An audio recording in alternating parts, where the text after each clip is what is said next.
Florida's A1A, more than just a road, it's a lifestyle, where there's something for everyone's taste. And with this video, you'll be able to pick a beach that will suit you. Route A1A travels the whole length of Florida's east coast, all the way down to Key West, as it crosses back and forth across the Intracoastal Waterway onto gorgeous barrier islands with some of the best beaches in the U.S. I know the Pacific Coast Highway in California might make that claim as well, which we also want to do a new video of later this year. Realistically, A1A really ends in Miami, as in the Keys it travels along US 1 the whole way with the exception of about 3 miles in Key West. And being we just did the video of Key West, not going to cover that here. We'll put a link of that video at the end of this video.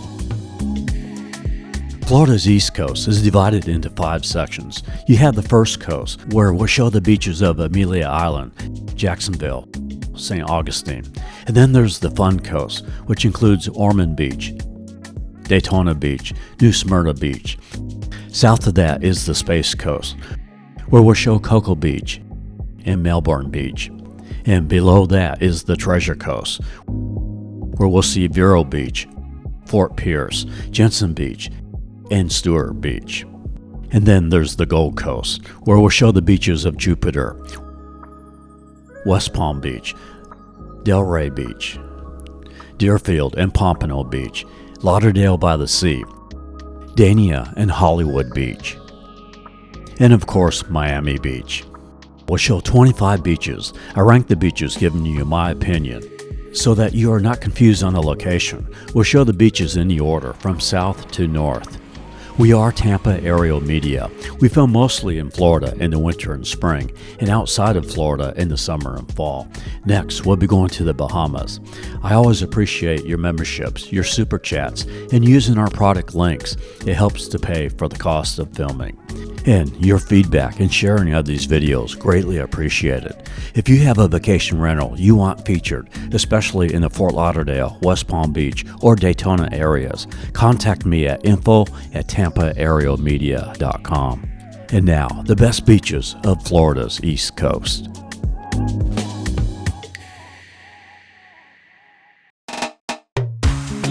Now, we start in Miami, and if you are wondering why I start in the south and head north, 3 reasons.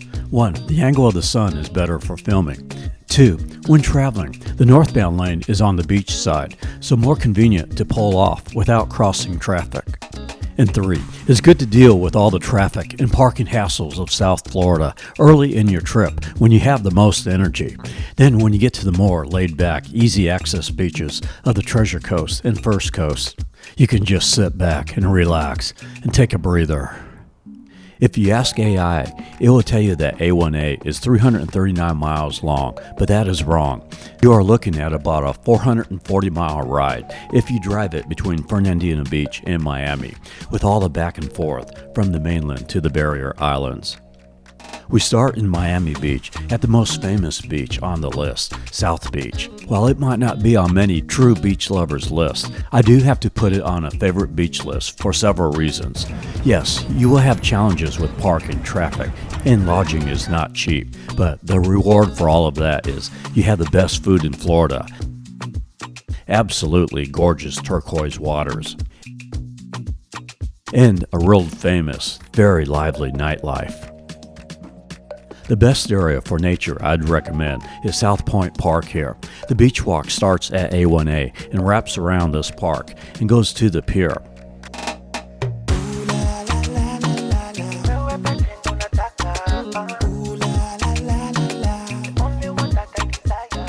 This area doesn't tend to be super crowded. Yes, driving is a pain, but once you get out of your car and hop on a bike, you might like South Bch. Then you aren't fighting with the traffic. Miami Beach has the longest beach walk in Florida by far, at over 10 miles, extends all the way from South Point Park through Mid Beach and North Beach, all the way to Bal Harbour and Haulover Bch. Now, the beach walk does get a little crowded around South Bch and Loomis Park, but as you make your way north, it's not as crowded. Also, you might want to consider picking a weekend where there's a festival here. While it might be more crowded, you often have food tents here, where you can get food a little quicker and a little cheaper. Our next beach is at the end of the beach walk. Between Ball Harbor and Sunny Isles is Haulover Bch, a mile and a half long. Yes, it's famous for being a clothing optional beach. Oh my goodness. But that is really just one very little part of it, the northernmost section, north of this lighthouse lifeguard station, which is well away from the area here around the inlet, the southernmost section. This part is all family friendly and is usually not very crowded. Parking is $7 for the day.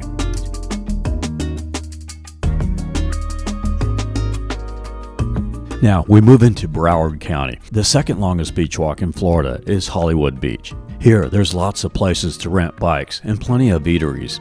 Also regular entertainment, a splash pad, and plenty to do here. The beach walk is 2.5 miles long, but the paved walkway goes on for an additional mile with asphalt paving, so it's really about 3.5 miles long. And another 3 miles north of Hollywood Beach is Dania Bch. I would rate this as a top 5 beach of A1A. Although parking is a little expensive at $5 an hour. Now there's a big state park to the north, Dr. Von Johnson State Park, and this is just the $6 per vehicle for up to 8 people. At the pier, being next to the state park, you'll find lots of wild birds, sea turtles, and the pelicans here are pretty tame. They will let you come right up to them. And there's the quarter deck restaurant and sports bar right on the pier.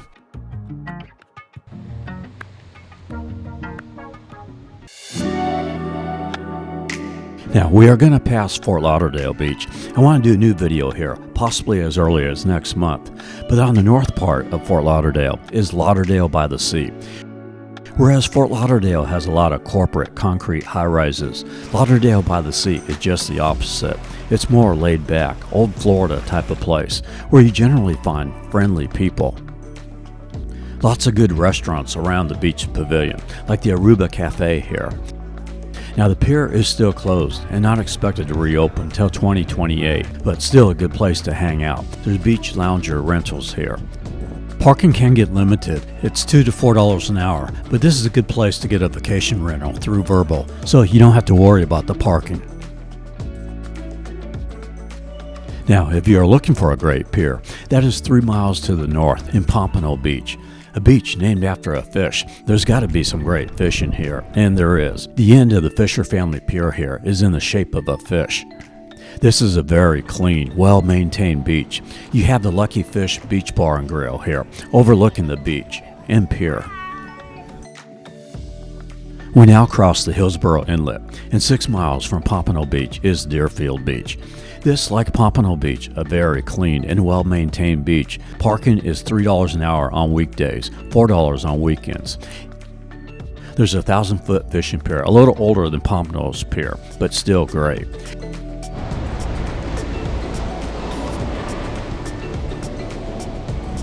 This beach has a long strip, grassy area between the beach walk and the beach, so if you're the type that likes to enjoy the scenery of the beach without dealing with the messiness of the sand, this beach is for you.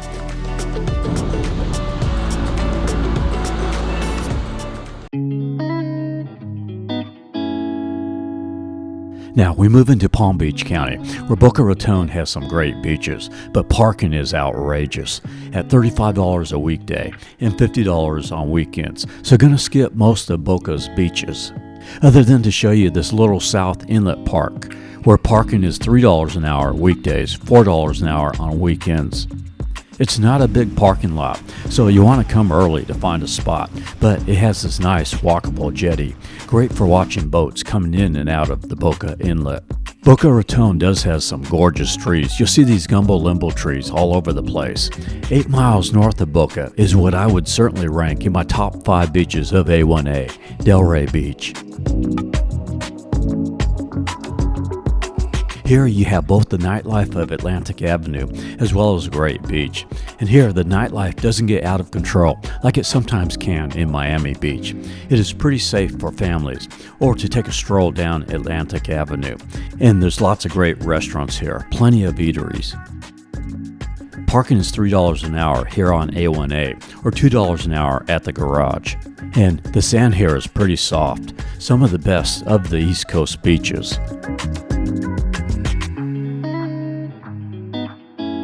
Also, 6 miles north of Atlantic Avenue is Gulfstream Park, still part of Delray Beach. Here the parking is free, but this lot can get filled up. Named so because this is near the Gulf Stream currents. You have to be careful if you swim here, not to get caught up in the riptides and get swept out to sea. Another 3 miles north on A1A is Boynton Bch, where you have the Ocean Inlet Park here, with a small jetty pier south of the inlet, and on the north side, the larger Boynton Inlet Pier. Parking used to be free here, but is now $3.50 per hour. Now, we start to get into some real hidden gems. Just south of Palm Beach is Lake Worth Bch, located at what used to be a casino, today an event space. There's lounger rentals here through Oceanside Beach Chairs near the pier. On the pier is Benny's on the Beach. You can make reservations online for a table. They are open 7 a.m. to 9 p.m., 10 p.m. on Fridays and Saturdays. It is $1 to walk the pier, or $4 to $7 to fish. This also has a nice little elevated grassy knoll strip to sit with a view of the beach without being in the sand. Dogs are allowed on the south side of the pier. Parking is $3.50 weekdays, $4 weekends. Moving north, this is one of the more scenic parts of A1A with multiple beaches, and you see gorgeous homes, mansions, and Mar-a-Lago is here. We did a video titled The Palm Beaches that show more of this area. Just north of West Palm Beach is Peanut Island. This is a little island that sits near the Palm Beach Inlet. It's a tropical park, dog-friendly, with swimming, fishing, and camping. It is only accessible by a ferry that runs every 25 minutes from 10 a.m. to 5 p.m. It is $25 for a round trip. Children 10 and under, $12. There's no concessions on the island, so you'll have to bring your own food. Parking is free at the Riviera Beach Marina. And across the bridge from Peanut Island is Singer Island. There's Riviera Beach here that has several eateries right on the beach. For parking, the first 2 hours are free, and then it's $3 an hour after that. In North Palm Beach, just north of Singer Island, is one of Florida's best state parks in my opinion. MacArthur Beach State Park has a narrow barrier island that you access on a long boardwalk crossing over a large lagoon. This area is great for kayaking. It is $5 per vehicle for up to 8 people. This beach has 1.5 miles of pristine shoreline, probably the best place for wildlife on the Gold Coast, being well away from the concrete jungle, and is probably the softest sand on the East Coast. 12 miles north of West Palm Beach is Juno Bch, where I have good news for you. From here on to the north, much of the beach parking is free. This is a turtle nesting area from March through October and has the Loggerhead Marine Life Center that is free to visit, and donations are encouraged. North of Juno Beach is Jupiter, with some of the best surfing in Florida. There's free street parking along A1A that goes on for a 2-mile stretch, just great easy access to the beach. I'd say from Jupiter to Vero Bch are the most beautiful beaches of Florida's East Coast, and they are not overly crowded usually. This is Dubois State Park on the Jupiter Inlet. This ranks in my top 5 beaches of A1A. Dogs are allowed here. The park surrounds a large lagoon where there's snorkeling. There's 2 separate parking lots, one in the lagoon area and one along the ocean side. If you can, make your visit for a weekday, because parking is free on weekdays, but $20 on weekends. And you want to come early as it can fill up. You can see why. This is a gorgeous park with a long walkable jetty. There's no concessions here, but a half mile up the inlet is a marina that has several restaurants right on the waterfront. There's also Love Street boat tours that you can take here along the Loxahatchee River.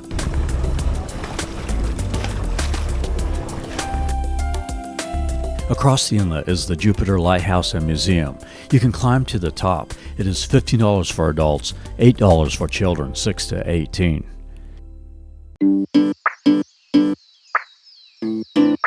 We now move from the Gold Coast to the Treasure Coast. In Martin County, on Hutchinson Island, are my 2 top beaches of Florida's East Coast. First is Stuart Bch. There's a large parking lot here, and it's free.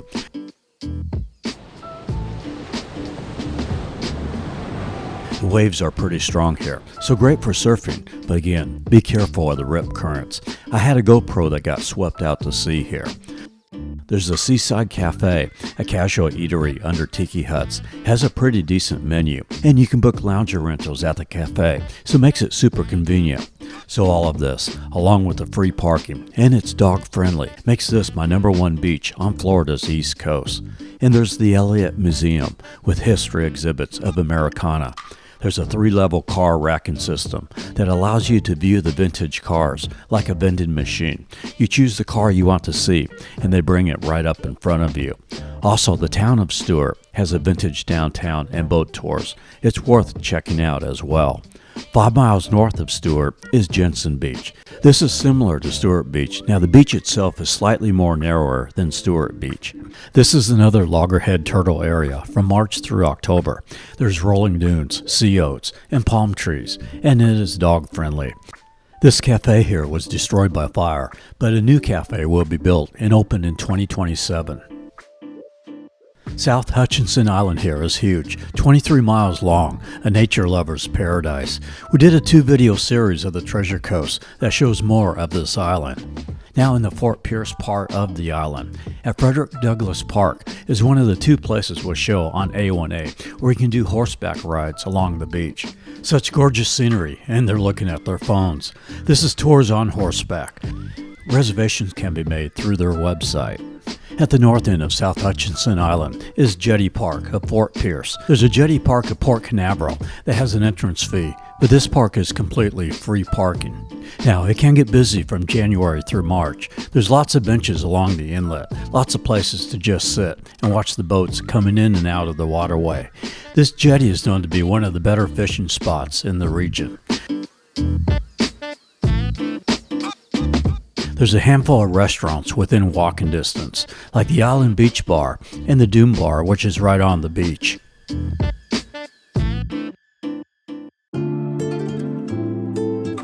On the other side of the inlet is North Hutchinson Island. This island is 28 miles long, stretches from the Fort Pierce Inlet all the way to the Sebastian Inlet. About 100 miles southeast of Orlando is Vero Bch. This beach has a little bit more of an upscale vibe compared to some of the other beaches we've shown. Very popular with snowbirds and retirees. Has a lot of good sit-down restaurants. Could use a few more counter-served eateries though. This is JC Park, which is ADA accessible and dog-friendly. Rarely gets crowded here. Has a super long boardwalk along the beach and a large park area with a Seaside Grill restaurant for breakfast and lunch. Parking is free here. And 7 miles to the north is Wabasso Beach Park, which I would rank as a top 5 beach. It's not very crowded. Parking is free. You can rent loungers and umbrellas with Beach Bros services through their website. And there's a great counter-serve eatery here, Beach Bites. We come to the northern end of the Treasure Coast at the highly reviewed Sebastian Inlet State Park, a premier spot for saltwater fishing and surfing. Now, it is $8 per vehicle for up to 8 people, but there is parking at the inlet without entering the state park. This park lies on both sides of the inlet. You can also camp here. Also has good clean full facilities with showers. Dogs are allowed in the park areas, but not on the beach.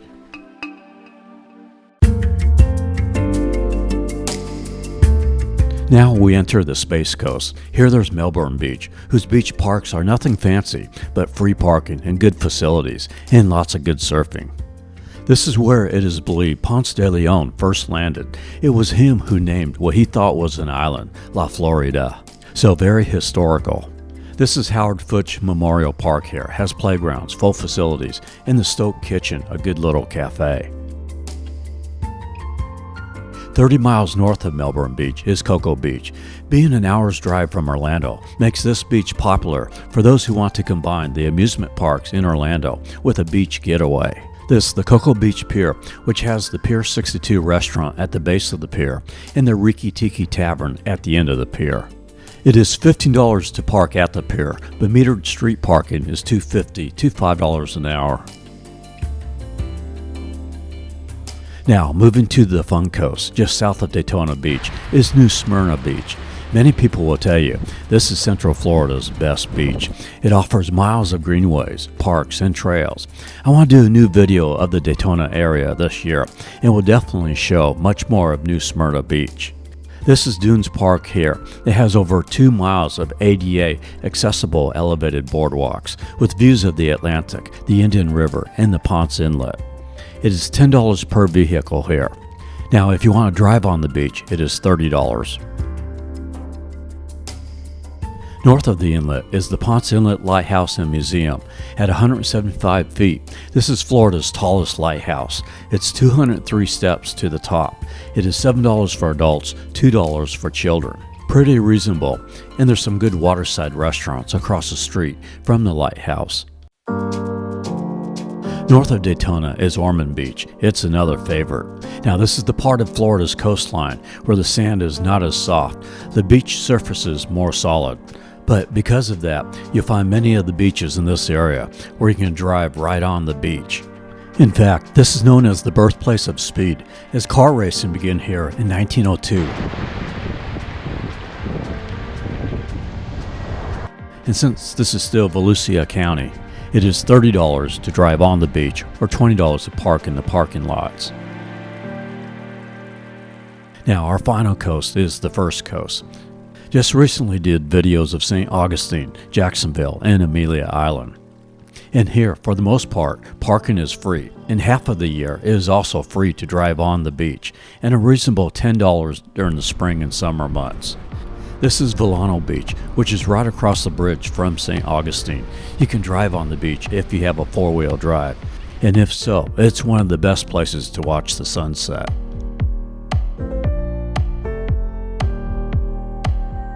Jacksonville has some good beaches as well. This is the beach's town center, where you have Neptune Beach on one side and Atlantic Beach on the other side. It's great for dining. Has a quaint Main Street, small town vibe like Fernandina Beach that we'll show in a bit. There's the One Ocean Resort and Spa right on the beach. Further up the coast on Atlantic Beach is Hannah Park, which has the best part of the beach away from the city noise on Atlantic Beach.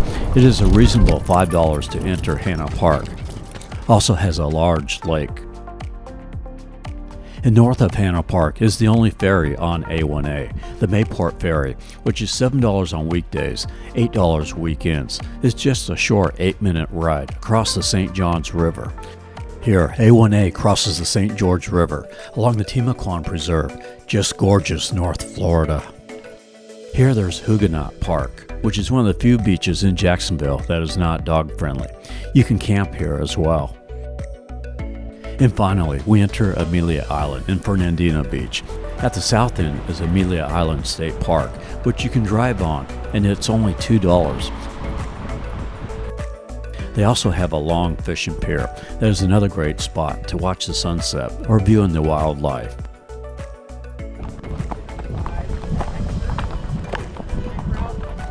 And at Peters Point Beachfront Park, you can take a horse ride along the beach. There's a couple of companies here that offer this. This is Amelia Island Horseback. A day ride for an hour is $125, totally worth it. Amelia Island has several great good beach parks. This is Main Beach here, where you have many eateries like the Sandbar for dining right on the beach. And there's the vintage downtown of Fernandina Beach on the intracoastal side of the island. Here you have several good eateries as well, and boat tours you can take, as well as other water sports, which we showed in our Amelia Island video. In summary, from Fernandina Beach to South Beach, there's so much variety on Florida's East Coast. It's what makes it so great. Route A1A has so much that I didn't show, so I'd love to hear your recommendations on the beaches you like. I've listed the beaches we've shown in the description below, so you can use that as a guide when you are traveling on A1A. If traveling with a dog, I recommend this Kurgle dog backpack. Makes it so convenient to bring your dog just about anywhere. I put a link here. Again, if you have a vacation rental you would like to be featured on one of our videos, or if you want to purchase our footage, contact info@tampaaerialmedia.com. From Florida's East Coast, I wish blessings to you wherever you may be. See you next week when the Rocky Top Dog returns to the Bahamas, Mon.